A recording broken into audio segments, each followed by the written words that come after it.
12 अगस्त 2024 को social media पर एक वीडियो बहुत तेज़ी से वायरल होता है और दरअसल उसमें एक लड़का और एक लड़की आपस में शादी का इजहार करते हैं और कहते हैं कि हम शादी करने जा रहे हैं।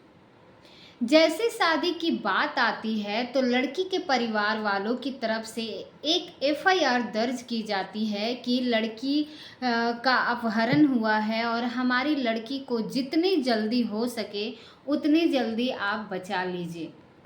पुलिस इस मामले की जांच पड़ताल में जुड़ जाती है और शुरू करती है और लड़का और लड़की जो दोनों आपस में प्रेमी और प्रेमिका होते हैं वो दरअसल रिश्ते में चाचा और भतीजे होते हैं और चाचा और भतीजे की प्रेम कहानी जब सोशल मीडिया पर वायरल होने लगती है तो हर कोई ये जानने की कोशिश में था कि आखिरकार इन्हें प्यार कैसे हो सकता है। तो आज की कहानी के माध्यम से यही जानने की समझने की कोशिश करते हैं कि आखिरकार चाचा को अपनी भतीजी से और भतीजी को अपने चाचा से प्यार कैसे हो सकता है। और हद तो तब हो गई जब चाचा बहुत बड़ा ऑफिसर पे होता है, अधिकारी होने के बावजूद भी, सारा ज्ञान रखने के बावजूद भी, संविधान के बारे में जानने के बाद भी, सब भारतीय संस्कृति को जान के जानकारी रखने के बाद भी और रिश्ते की भी जानकारी रखने के बावजूद भी वो अपनी भतीजी से प्रेम करता है और उसी से शादी कर लेता है।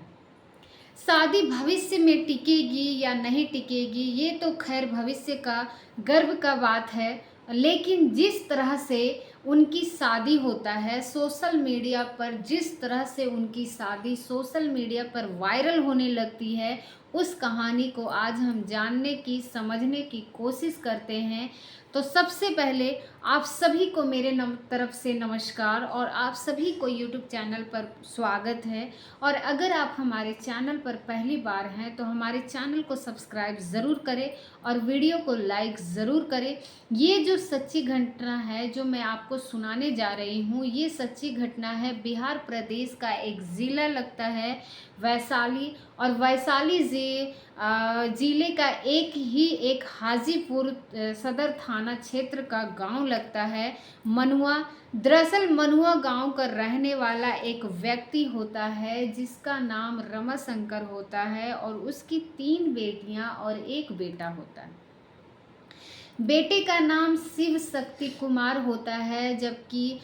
बेटा शिव शक्ति कुमार 3 साल का होता है। तो रामाशंकर की तबीयत खराब हो जाती है और उसकी मौत हो जाती है। मौत होने के बाद सारी घर की जिम्मेवारी जो थी वो माँ के ऊपर आ जाती है और माँ कालिंदी को खेती बाड़ी करती थी या पशुओं को पालती थी, फिर किसी भी तरकीब से अपने बच्चों की वो परवरिश कर रही थी और जैसे तैसे करके उनके बेटे ने, जिनका नाम शिव शक्ति कुमार होता है, उसने हाई स्कूल की परीक्षा तो पास कर ली थी, लेकिन परिवार की आर्थिक स्थिति अच्छी ना होने के कारण उसने दिल्ली की तरफ रुख मोड़ लिया और दिल्ली में एक प्राइवेट कंपनी में 3300 रुपया महीने की नौकरी करने लगा और लगभग 3 साल तक वो नौकरी करता है। और जब नौकरी करने के लिए जाया करता था तो रास्ते में उसको 1-2 विज्ञापन मिला करते थे। उस विज्ञापन में साफ साफ लिखा होता था कि यूपीएससी के एग्ज़ाम के बारे में, और जब यूपीएससी के एग्ज़ाम के बारे में वो बार बार उस विज्ञापन को देखने को मिलता था तो उसने सोचा क्यों ना जो ज़िंदगी मैं जी रहा हूँ एक मज़दूर की, तो एक प्राइवेट कंपनी में काम करते हैं, उसको छोड़ छाड़ के वापस अपने गांव चलते हैं और गांव जाने के बाद फिर देखते हैं कि क्या करना है।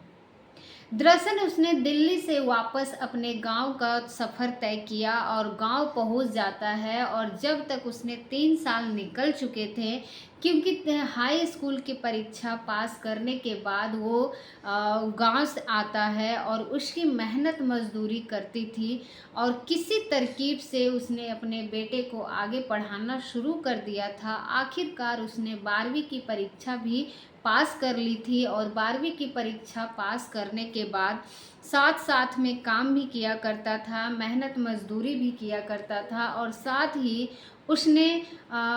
यानी कि ओपन यूनिवर्सिटी जो इग्नू होती है जिसमें अक्सर जाना आना पड़ता था, वहाँ पर उसने एडमिशन ले रखा था और ग्रेजुएशन की उसने पढ़ाई कंप्लीट कर ली थी और साल 2015 में उसने ग्रेजुएट की पढ़ाई कंप्लीट करने के बाद पीएचडी यूथान की पीजी में एडमिशन होता है और बनारस हिंदू यूनिवर्सिटी में जैसे वह बीएड में प्रवेश कर लेता है तो परिवार की यानी कि उसके पिता को जो चचेरे भाई होते हैं उनकी भी बेटी वहाँ पर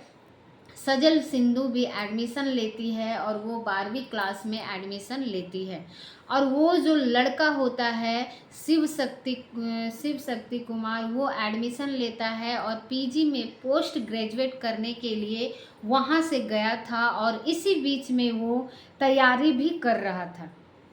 बीपीएससी की तैयारी कर रहा था और वो लड़का और लड़की यानी कि चाचा और भतीजी जब आपस में मिलते थे तो इन दोनों में बहुत सारी बातें होती थी घर परिवार को लेकर, क्योंकि ये एक दूसरे को बचपन से जानते थे, पहचानते थे और कब से ये दोनों एक दूसरे के जो रिश्ते में चाचा भतीजे होते हैं, कब रिश्ते में ये दोनों एक दूसरे से दोस्ती कर बैठते हैं इनको पता ही नहीं चलता। दोस्ती कब प्यार में बदल जाता है ये भी नहीं पता चलता। अब इनका प्यार धीरे धीरे करके परवान चढ़ रहा था। साल 2015 में इनकी मोहब्बत की कहानी शुरू होती है और धीरे धीरे करके वक्त आगे बढ़ने लगता है। लड़का पढ़ाई भी कर रहा था, साथ ही बीपीएससी की तैयारी भी कर रहा था और पहला प्रयास, दूसरा प्रयास, तीसरा प्रयास, चौथा प्रयास और आखिरकार 5वें प्रयास में उन्होंने साल 2023 में उसने बीपीएससी की परीक्षा में 205वां स्थान प्राप्त होता है और 205वां स्थान प्राप्त होता है। जिस साल रिजल्ट आता है उसी साल लड़की के पिता 2 जनवरी साल 2023 को उसकी पिता विजय कुमार जो रहता है, जो कि प्रोफेसर होते हैं, उनका देहांत हो जाता है और इधर लड़की अपनी पिता के मरने के बाद कहीं ना कहीं टूट चुकी थी, परेशान हो रही थी और उधर वो लड़का लगातार तैयारी कर रहा था और उसका नंबर आ जाता है। तब ये दोनों एक दूसरे और भी ज़्यादा करीब आ जाते हैं और पहली नौकरी मिलते ही डिप्टी कमिश्नर बन जाता है। बेगूसराय नगर निगम में इसकी पहली पोस्टिंग मिलती है और वो बात कर रही हूँ 12 अगस्त 2024 को। लड़का और लड़की आपस में एक दूसरे से, क्योंकि ज़िंदगी भर जीने की मरने की साथ कस्में खाई चुके थे, अब ये दोनों अपने रिश्ते को भूल चुके थे, क्योंकि ये भतीजी लगती थी और उनका जो चाचा लगता था। उन्होंने सोचा कि क्यों ना अब ज़िंदगी जिएंगे, साथ में मरेंगे, साथ में रहेंगे, भले चाहे परिवार वाले, रिश्तेदार वाले, दोस्त को भी ऐतराज़ रहे, चाहे कुछ भी हो जाए, लेकिन शादी करनी है। इसीलिए ये जो पहले से ही 12 अगस्त 2024 को एक ऐलान करते हैं, वीडियो के माध्यम से ये जाहिर करते हैं कि हम एक दूसरे से प्यार करते हैं और हमारा प्यार कोई नया प्यार नहीं है, बल्कि 2015 से ये प्यार शुरू होता है और साल 2024 अभी आ चुका है, आसपास हो चुके हैं और हमारे करीब से करीब या 9 से 10 साल हो चुके हैं। इसीलिए हम दोनों साथ साथ रहना चाहते हैं। जैसे ही सोशल मीडिया पर ये वीडियो वायरल होता है, वैसे ही लड़की के परिवार वाले को जैसे ही जानकारी होती है तो बिहार प्रदेश के जिला वैशाली का एक हाजीपुर का सदर थाना लगता है, वहाँ पर परिवार वाले लोग जाते हैं और एक एफआईआर दर्ज कराते हैं और कहते हैं कि सजल सिंधु जो उनकी बेटी है, परिवार की लड़की है, उसका अपहरण कर लिया गया है और अपहरण करने वाला शिव शक्ति कुमार है, जो कि बेगूसराय नगर निगम के अंदर डिप्टी कमिश्नर होता है और उसने अपहरण कर लिया है। पुलिस इस मामले को गंभीरता से लेती है और गंभीरता से लेने के बाद इस मामले की जांच पड़ताल करना शुरू कर देती है। लेकिन 14 अगस्त 2024 को खगड़िया में एक कातिनी मंदिर पड़ता है। वहां जाकर चचा और भतीजी आपस में मिलकर शादी कर लेते हैं और हिंदू रीति रिवाज के हिसाब से, और उनके बाद एक सोशल मीडिया पर वीडियो बनाकर वायरल कर देते हैं, जानकारी दे देते हैं और कहते हैं कि जो पिछले 9-10 साल से प्यार चल रहा था, हमने उसके हिसाब से शादी कर ली है और हम अपने आप में समझदार हैं। लेकिन कहीं ना कहीं इस शादी से जो समाज है, परिवार हैं, रिश्तेदार हैं, भारतीय संस्कृति हैं और शायद हिंदू कहीं न कहीं इजाज़त नहीं देती है। हालांकि इस मामले की जांच पड़ताल जारी है, लेकिन ये जब पता चलता है कि एक तरफ से इन्होंने वीडियो बनाया है, डिप्टी कमिश्नर शिव शक्ति कुमार ने वीडियो बनाकर सोशल मीडिया पर वायरल कर दिया था, साथ ही बिना बताए वो अपने ऑफिस से अचानक गायब हो जाते हैं।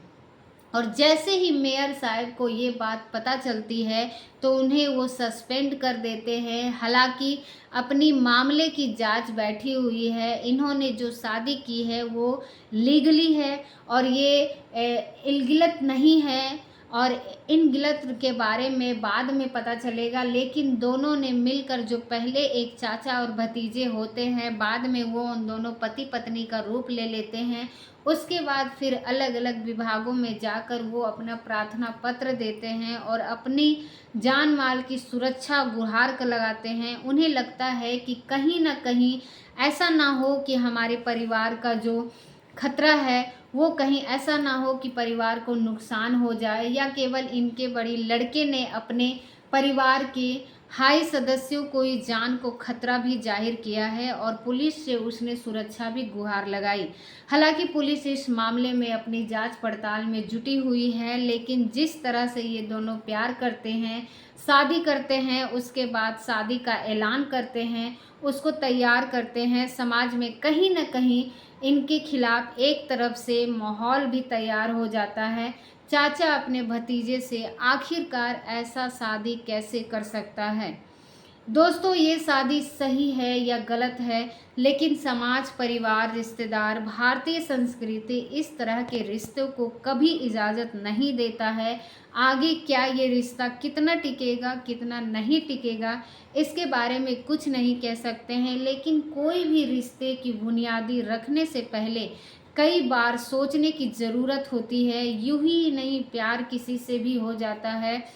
और ऐसा भी प्यार नहीं होना चाहिए। हम भी अपनी वीडियो के माध्यम से यही कोशिश करेंगे कि भविष्य में अगर किसी को या कोई भी इस तरह से कदम उठाने से पहले हजारों नहीं लाखों